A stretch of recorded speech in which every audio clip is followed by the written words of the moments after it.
let's discuss the legal rights of the women in Islam. Legally, men and women are equal.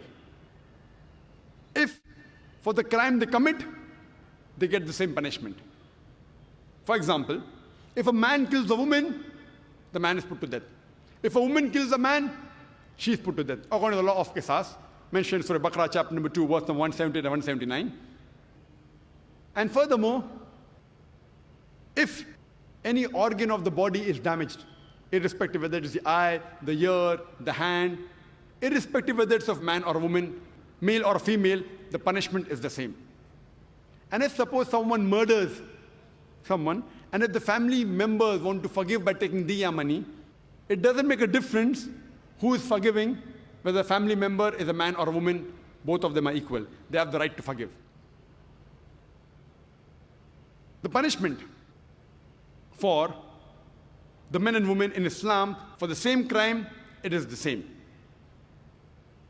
Allah says in the Quran in Surah Ma'idah, chapter number 5, verse number 38, as to the thief, be it a man or a woman, chop off his or her hand as a punishment from Allah subhanahu wa ta'ala. If someone robs, irrespective whether it's a male or a female, the punishment is the same, it is the chopping of the hand.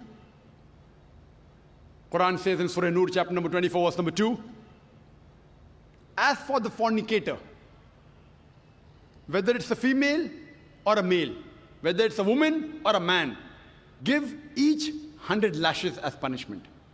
That means if someone does fornication, irrespective whether it's a woman or a man, the punishment is the same, 100 lashes. In Islam, legally men and women are same. The women even have a right to be a witness. In most of the religions, women are not permitted to be a witness. Even the Jewish community, just a few decades earlier, last later 1950, they were discussing should they give the woman the right to be a witness. Islam gave that right for a woman to be a witness 1400 years ago. And Quran protects the woman. Quran says in Surah Nur, chapter number 24, verse number 4, that if someone lays an allegation against the chastity and modesty of a woman and does not produce 4 witnesses, give him 80 lashes as punishment. That means if you lay an allegation on the modesty or chastity of a woman, and if you cannot produce 4 witnesses, you get 80 lashes. For a small crime in Islam, you produce 2 witnesses. For a big crime, 4 witnesses. That means in today's world, it is so common, day and night, you have men and women abusing each other. You know, the men, they call dirty names to the women. Many of them call them prostitute. In an Islamic country, in an Islamic state of law, if a man does such a thing to a woman, calls her a prostitute, and if he cannot produce 4 witnesses, he gets 80 lashes.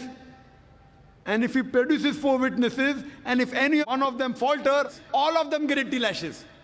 This is how much Islam protects the woman. I don't know in any law in the world, whether it be America, whether it be UK, whether it be Canada, whether it be India, if you take an objection, if a woman goes to the court of law and says, that man abused me, what can you do?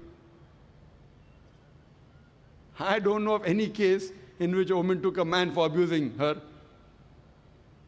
What punishment? In Islamic law, 80 lashes. If that law is implemented anywhere in the world, a man will think 1,000,000 times before abusing a woman. This is how Islam protects the woman. And in the Western world, when a woman marries a man, she takes the name of the husband. In Islam, she has the option to take husband's name or maintain her maiden name. And in many of the Islamic countries, the woman, even after marrying a man, she maintains a maiden name.